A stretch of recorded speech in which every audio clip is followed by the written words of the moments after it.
Have you ever wanted to make your very own handmade wardrobe, but just felt like it was totally impossible and unachievable and only for those perfect Instagram and YouTube sewers and not for someone like you? Well, I felt the exact same way, and in today's video, I'm going to be sharing with you my top 10 tips for how to actually make your very own handmade wardrobe. If this sounds interesting, then stay tuned. We're going to be jumping into my 10 tips in just a moment. Before we jump into my 10 tips for making a handmade wardrobe, I'd like to give a shout out to Ana Luisa Jewellery. Ana Luisa creates classic, timeless pieces of jewelry like the ones that you see me wearing. These are all from Ana Luisa, but they do it at affordable prices while using real gold. And the best part is that they're eco-friendly. They are actually a carbon neutral certified jewelry company, which means that everything they do that might impact the environment, they work really hard to counteract that, giving them the certification of being carbon neutral. They use recycled materials whenever possible. You'll probably know if you've watched this channel for any amount of time. I really love timeless classic trends when it comes to what I choose to wear, as opposed to just modern fads. And Ana Luisa Jewellery really shines when it comes to creating high quality, timeless, classic pieces of jewelry. But as I said, at a price that's more affordable to most of us everyday people out there. I've never really been much of a jewelry girl, but I can see Ana Luisa changing that for me simply because, like, look at this. Like, it just really ties together your wardrobe. Even if you're having one of those days where you just feel kind of gross and you don't want to wear makeup and you don't want to put on anything fancy or do your hair nice, but you still want to look nice, it's as simple as putting on these like beautiful pieces of timeless jewelry, and I instantly feel like a queen even on those busy, tired days that we all have. So I absolutely recommend checking out Ana Luisa's beautiful collection of jewelry. The link will be right in the first couple lines of the description. And if you want to buy pieces of jewelry from them, their pieces start at only just $39. They're super affordable, like I said. And if you use the code that is in the description, CatherineSewing10, you'll get 10% off your first order. So I highly recommend checking them out. Let's jump into my top 10 tips for how to create a handmade wardrobe. Enthusiasm plus realism equals success. So what do I mean by that?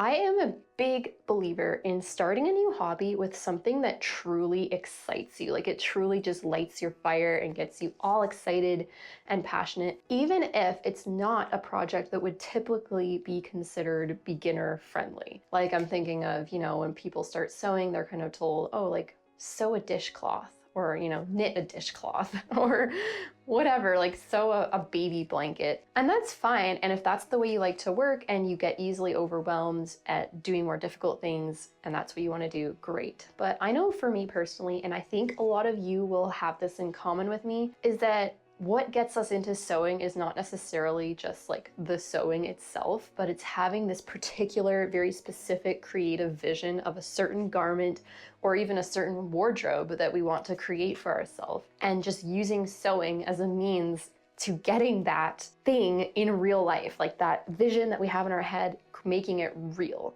That has always been my drive to sewing, and I always knew that if I just viewed sewing as something like boring to just create basic utilitarian items for my home, like curtains or dishcloths or baby blankets, I wouldn't have done it. Like, for me, what got me excited about sewing was making a corset first. That was like what really got me into garment making specifically in recent years in my life. And that is not something that's typically considered a beginner-friendly project, but I did it anyway and I was successful. It wasn't the best corset in the world, but I was able to finish it, and it started me on my path of sewing and where I am now. So that's number one of my subject, or my tip here, is the enthusiasm part. It is important to start with something that excites you, even if it's not traditionally beginner friendly. That being said, here comes in the realism part. Enthusiasm plus realism equals success. So let's just use a corset as an example. Let's say that you're really excited about making yourself a custom-made corset. Well, you can do that. Absolutely. Dive in and go for that. But I would recommend choosing a more simple design of corset. For example, my first 2 corsets, which I will show you right now, were very basic and utilitarian. They were both underbust corsets, which made them a lot easier to pattern and fit. And they were just made in a single solid white or beige color, very simple construction style. Now, fast forward several years, being able to complete those first corsets, which were very simple, gave me the morale boost that I needed to eventually go on my path of making more complex Victorian corsets, corded corsets, complex embroidery and flossing and lace and that kind of thing. But I started with something simple. So that's the important part about realism, is choose something that excites you, but do it in a way that is realistic for you and your life, your time constraints, your abilities. If you know you're someone who gets easily bogged down in a project, then choose something that's a little on the simpler side, but it still excites you. And that will lead to sewing success for you. Okay, so my second tip about creating a handmade wardrobe is about aesthetics and planning. I'm just going to admit right off the bat that this is not my personal strong suit, especially the planning part. I'm not the best at planning things out, although it has, it's grown on me over time as a mom. I've had to learn how to plan things out more. But I've seen people who are just very good planners when it comes to creating a capsule wardrobe, for example, and that's never been my strong suit. But it's something I'm working on, and speaking as a teacher now to you, I can tell you that it is very important to plan out the wardrobe that you want to create, or even just a certain garment that you want to create and how it's going to fit in with your current wardrobe or your dream wardrobe that you're intending to create. But first, let's talk about the aesthetics point. Before you start getting into the nitty-gritty of planning out the certain garments that you're going to be making, you need to think about your overall aesthetic inspirations. Like, what excites you? What looks, what garments, what styles excite you, and what makes you see a picture of it and be like, oh my goodness, I want that. I want to look like that, or I want a garment like that. You know what I mean? And when it comes to aesthetics, that has been one of my biggest draws into learning to sew, has been the fact that what personally appeals to me, such as historically inspired clothing or even fantasy inspired clothing, that has never been available in store-bought clothing. When it comes to store-bought clothing, it's kind of like this one size fits all. There's a certain style that's around at a given time, and that's what you have to choose from. And if you want something else, too bad. Like, that's why I learned how to sew, and I think a lot of you probably feel the same way. So what do I mean by aesthetics? This could be any number of influences. It could be cottagecore, historically inspired clothing, history bounding, fantasy inspiration, classy, vintage, that kind of thing. And the beautiful thing about it is that any number of these aesthetic influences can be combined to create your specific wardrobe that really lights your fire and excites you. So this part can just be really simple. It can be as simple as looking through Pinterest or Instagram or YouTube or blogs and just looking around at garments and seeing what excites you. You could create a Pinterest board and pin the different garments that you like, that you want to eventually make, and that can be a really good way to have a visual representation of what excites you, what aesthetics appeal to you. Okay, once you have an idea of what aesthetics excite you, what you want to include in your wardrobe, it's time to start planning the nitty-gritty of your wardrobe. So speaking as someone who's not a planner per se, I can tell you that this doesn't have to look a certain way. It doesn't have to be super strict and structured. You don't have to get very involved unless you want to. So for me, this has always just been as simple as a few color sketches in a notebook. And looking back, it's always amazing to look at those sketches and be like, wow, I really did make that garment. It's amazing to see the sketch turn into the real garment. And anyway, planning in whatever way you choose to do, whether it be some simple sketches in a notebook or whether it be as involved as, creating some paper doll outfits in physical form and being able to mix and match them on a paper doll to see how they work together, or having some sort of online software, computer software to plan out your wardrobe. Whatever way you choose to use, it will be a really helpful way to plan out the specific garments that you would like to have or need to have in your wardrobe, as well as the colors and fabrics and patterns that will work well with each other and in your given wardrobe. Now, all of this applies more to someone who's planning on creating an entire capsule wardrobe in a relatively short period of time. But if you're like me, you might not have the time or money to invest into just creating a whole entire wardrobe all at once. So I would recommend just using a more simple but conscious approach to your wardrobe creation, which is obviously just making one garment at a time, but being very conscious about that garment and thinking about the style of garment, the type of garment, and the fabric and the color and how it's going to work with your existing wardrobe, and having a rough idea of what you might want to create in the future to go with that. That's always been the approach that I've used because I've never had the time to just sit down and create an entire wardrobe for myself all at once. But when I am planning out a garment that I'm going to make, I think about it very consciously and plan it out in that way. So I hope that tip helps you as well. Choose your battles. And what I mean by this is you need to prioritize sewing what is most important to you, especially when you're first starting. It can be very easy to get bogged down in the minutia of trying to create a bunch of different things. Like, for example, I think of people who are getting into historical costuming, and I do really admire those people who just decide, I'm going to create an entire 18th century ensemble, starting with the very minutest, most basic undergarment and working up to the most complex outer garment. I really admire people who can do that, but I do see that for a beginner, it could be potentially very discouraging, potentially bogging down kind of process to focus on sewing everything, even like all the little things that you don't necessarily feel excited about sewing. For me, again, I've always recommended starting with something that really excites you. Now, when it comes to creating an everyday wardrobe, for me, this has looked like focusing on sewing garments that are very difficult to find in the stores, like creating a beautiful, unique, custom fit dress with a 1950s historical inspiration, for example, or an 18th century historical inspiration. You can't find that in the stores, and especially once it's custom fit, that is really a battle worth choosing because obviously you can't buy custom fit clothing in the stores.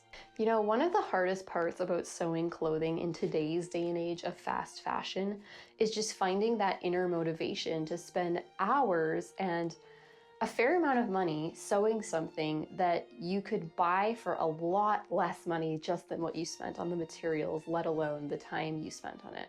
And that can be kind of, difficult to work through for some people. I know that's been something I've thought about, why am I doing this? It takes so much time and I could buy it for less.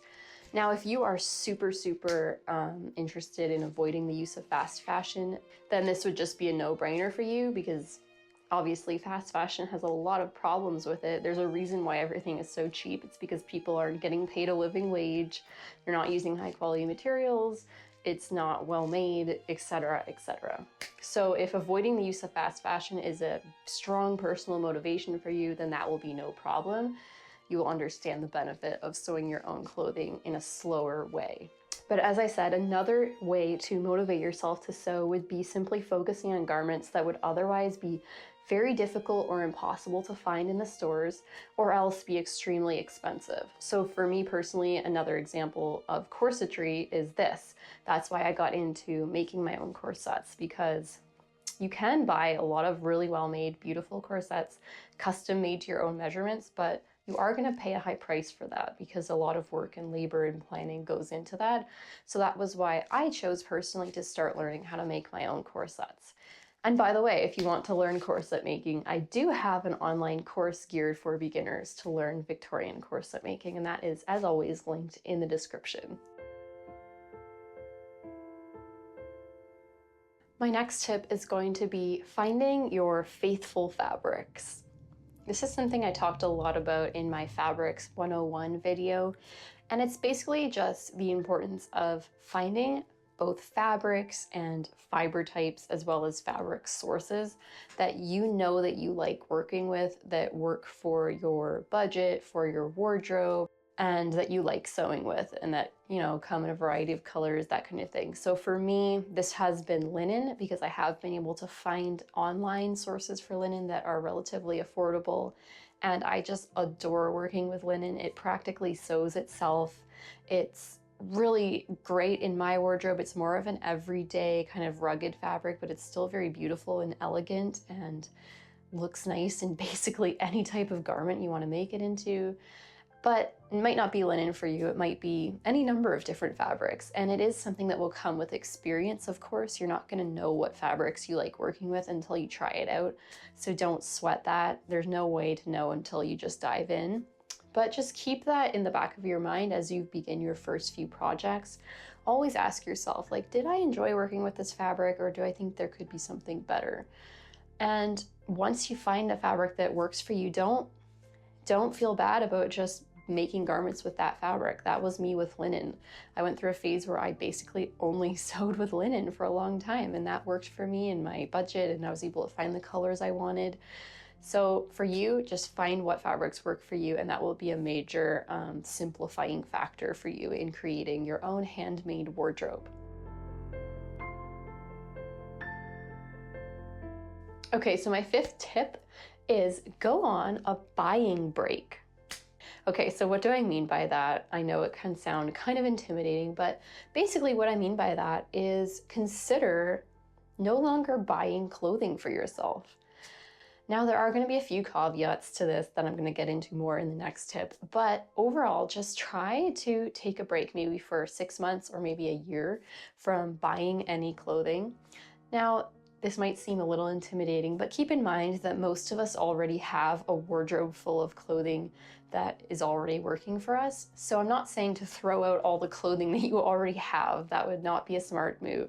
Just keep wearing what you have and just don't buy anything else. Instead, just focus on sewing, you know, garments that you love, that are high quality, that are enhancing your wardrobe. And that will gradually come to replace those store-bought items as they wear out, or perhaps you'll start to wear the handmade garments more because you just like them more. So as you sew a garment, just add it into your closet, and it won't be long before you start having more handmade items than store-bought items. This is honestly a great way to, of course, to build your sewing skills and also to gradually build up a handmade wardrobe without it being this big stressful thing where you tell yourself you have to sew a whole wardrobe in a weekend or something crazy. I don't recommend that. For me, that was how I built my handmade wardrobe. It wasn't even something that I consciously sat down and said, I'm going to have a completely handmade wardrobe. If anything, that was always kind of like a pipe dream for me. I would see people who said that they had a handmade wardrobe, and I would think, oh, that's nice, but I'll never be able to achieve that. But because I got so interested in sewing, I just naturally stopped buying clothing because I just decided I'm just going to make that instead and learn how to make it better and learn how to make it custom fit to my body. And eventually it wasn't long before I discovered, hey, I'm wearing a handmade item like every day now. I have a handmade wardrobe. And that's another point. You'll be amazed at how much the handmade items start to appeal to you much more than the store-bought items, if only for the fact that they're custom made for you and your tastes. And just the love that goes into making a handmade garment is viscerally like better than a store-bought garment that was made in a sweatshop somewhere or whatever. You know what I mean. Okay, so that leads me to my next point, which is sort of a caveat to my last one, and it's don't sweat the small stuff. So what do I mean by that? If you're anything like me and you get really excited about a new hobby like sewing, you might easily become like burned out possibly if you start taking that too far and telling yourself you need to sew absolutely everything for yourself.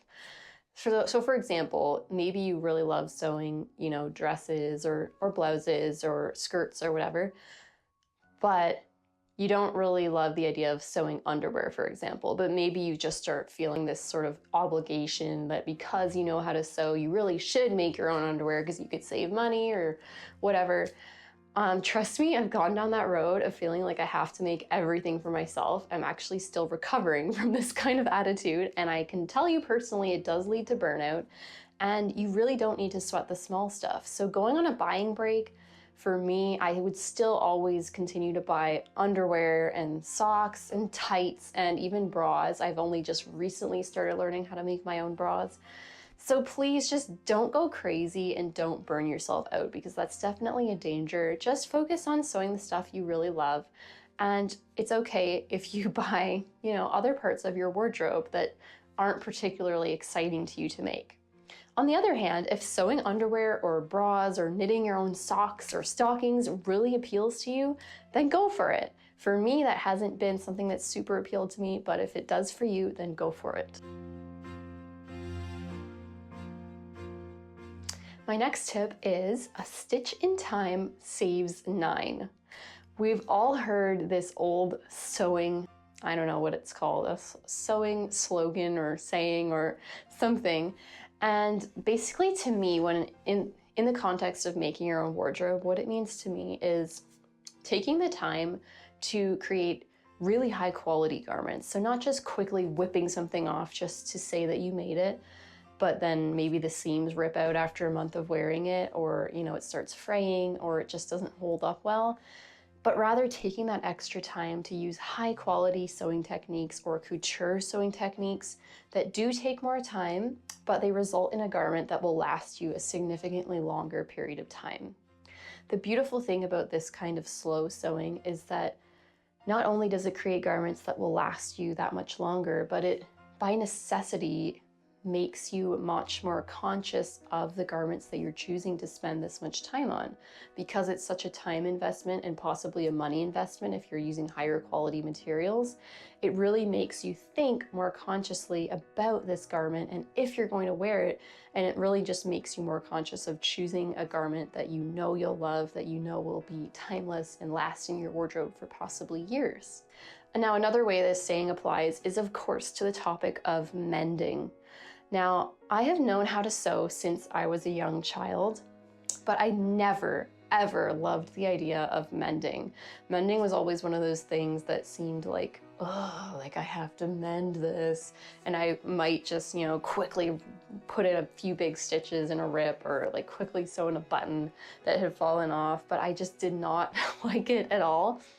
And I still don't love mending, but having seen the amount of time and effort and money that goes into creating a garment completely from scratch has really shown me the value of the old mend and make do statement. For example, I've had dresses that I've made for myself that I've absolutely loved, to the point where they've started getting wear and tear, or maybe a rip here and there, or a button falling off, and naturally I would not choose to just, oh, I love mending, I'm just gonna sit down and mend. But at the same time, it's so much easier to just mend something than to make it completely new, a new one from scratch. So that's another point about having a handmade wardrobe, is learning the value of mending and continuing garments in your wardrobe for longer by repairing them when they need some TLC. My next tip is slow and steady wins the race. Okay, something that is absolutely so important for me to stress to most new sewers who are around nowadays is the fact that real good high quality sewing takes a lot of time, and that is absolutely okay. In today's day of Instagram and YouTube, as a new sewer, someone who is just coming to the hobby, it can be really easy, I think, to look at these amazing Instagram sewers or YouTube sewers and see these, like fast-paced edits of videos showing a garment being made from start to finish, and it looks like it just came together so fast. But what you're not seeing is the fact that this garment probably actually took weeks to make, but of course it was edited together, and it was edited together in a way to keep viewers' attention. And I know this because I'm guilty of it myself. I edit lots of videos of me sewing a garment, and that's just the way social media works. You have to edit things in a way that keeps people's attention. Otherwise, what are we here for? And, posting photos of things you've made can easily give others the impression that you were just whipping things off like a machine gun here, when in reality, that is simply not the case. Rome wasn't built in a day, and the same goes for a handmade wardrobe. You really just need to focus on making one thing at a time and letting it take however long it takes, because that is where real learning happens, and that is where high quality garments are created, is in, those long periods of time where we're thinking things out and we're taking our time, putting in hand stitches, using those higher quality sewing techniques that we talked about. So please do not put unrealistic pressure on yourself that comes from social media that says you have to make things faster than they actually really take in reality. Okay, my 9th tip is to schedule in a sewing practice. This is really what it all comes down to, in my opinion. You're not going to be able to create even one garment, let alone an entire wardrobe, if you don't have a consistent sewing practice. Now, before you get all overwhelmed, I don't mean you need to necessarily be sewing for hours every day or even be sewing every day or even every week. You have to consider your own life and your own time constraints and how sewing can fit into that. And my main point is just to schedule something in, whether that be a sewing practice that you do every day for an hour, or whether it be once a month you have a day where you have time to sew. Whatever it looks like for your life, just try to be conscious about scheduling time for you to prioritize your sewing. Because if it's not a priority and if it's not scheduled into your busy life, it's probably not going to happen, and then you're going to be discouraged and not going to be able to finish anything. So just remember, slow and steady wins the race. Like what I said before, this also applies to scheduling. Even if you only have a very small amount of time to commit to sewing on a regular basis, if you are consistent with it, it will be amazing what you can accomplish in those consistent periods of time. Okay, my final tip for how to sew a handmade wardrobe is consider using thrifted fabric.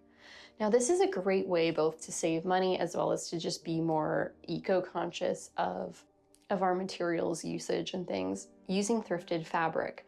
This could mean actually buying thrifted pieces of fabric that people donated, but what I'm more thinking of, and what I think will be more applicable to most people, is simply looking through thrift stores and finding garments that are made from good quality material, preferably natural fibers, and finding a garment and then bringing it home and remaking it into something that you love.